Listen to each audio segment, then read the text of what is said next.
Wakil Ketua DPR Aziz Syamsuddin telah ditetapkan sebagai tersangka dan ditahan oleh Komisi Pemberantasan Korupsi atau KPK. Momen-momen penting proses hukum Aziz diumumkan langsung oleh Firly Bahuri, Ketua KPK yang diangkat oleh Aziz sendiri. Memang terkesan lucu, tapi itulah kisah hidup Aziz Syamsuddin 2 tahun belakangan ini. Lantas, seberapa vital peran Aziz dalam pengangkatan Firly? Sebelum lanjut, jangan lupa untuk subscribe dan nyalakan lonceng notifikasi terlebih dahulu ya. Selamat menyimak Bernas Voi.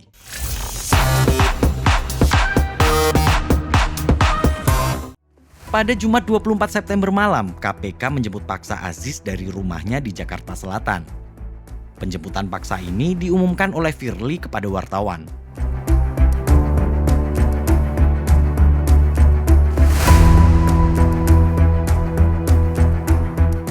Aziz terpaksa harus dijemput paksa karena sempat mangkir dari jadwal pemeriksaan pertamanya sebagai tersangka di KPK pada Jumat siang. Alasannya, Aziz mengaku sedang menjalani isolasi mandiri setelah berinteraksi dengan orang yang dinyatakan terpapar COVID-19.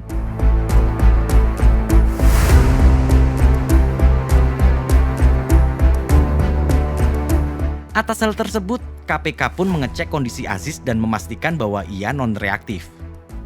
Aziz kemudian digelandang ke Gedung Merah Putih.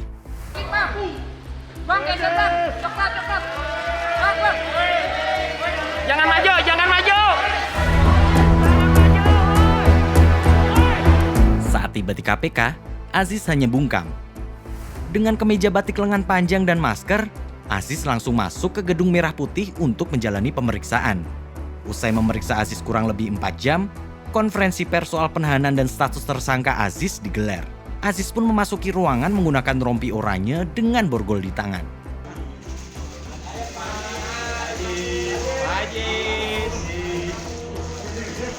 Kemudian, Firly Bahuri mengumumkan kepada wartawan soal penahanan Aziz Syamsuddin. Setelah penyidik memeriksa para saksi, kurang lebih ada 20 orang saksi, dan dikuatkan dengan alat bukti, maka tim penyidik melakukan penahanan kepada tersangka. Jika melihat ke belakang, tentu ini momen yang unik.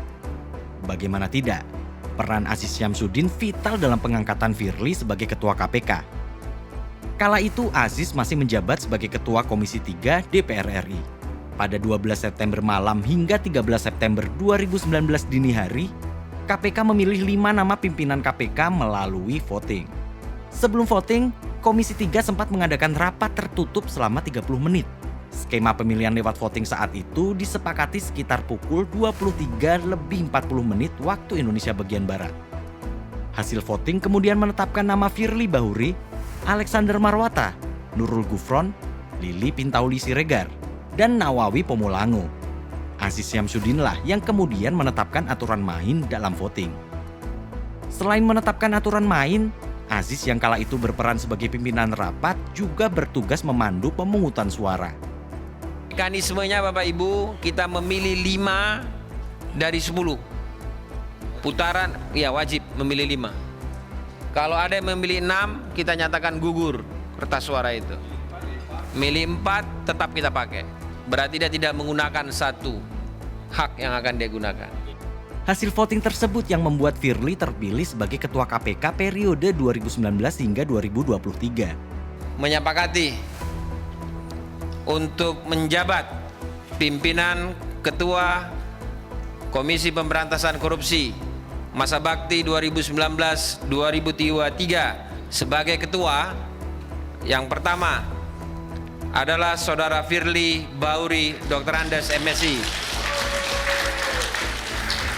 Bisa disepakati? Saat itu, Aziz juga sempat mengucap terima kasih untuk segala masukan terkait pemilihan pimpinan KPK. Dalam ucapan terima kasihnya, Aziz pun berkomentar tipis tentang pro dan kontra pemilihan para pimpinan KPK. Kemudian, Aziz bangun dari duduknya dan menyalami para wakil ketua Komisi 3 DPR serta sejumlah peserta rapat, termasuk para pimpinan KPK dan Firly tentu saja. Banyak hal yang dipertaruhkan Aziz saat itu. Apalagi pengangkatan Firly ke KPK bukan tanpa polemik. Dari angin penolakan yang begitu kencang disuarakan, hingga sejumlah catatan masalah yang memeloroti kredibilitas Firly sebagai penegak hukum. Itulah sepenggal kisah hidup Aziz Syamsuddin selama 2 tahun belakangan ini. Dulu mengangkat Firly, kini ia dipenjarakan oleh Firly akibat kasus dugaan suap penanganan perkara korupsi oleh KPK di Kabupaten Lampung Tengah. Namun yang pasti, namanya korupsi ya memang harus ditindak.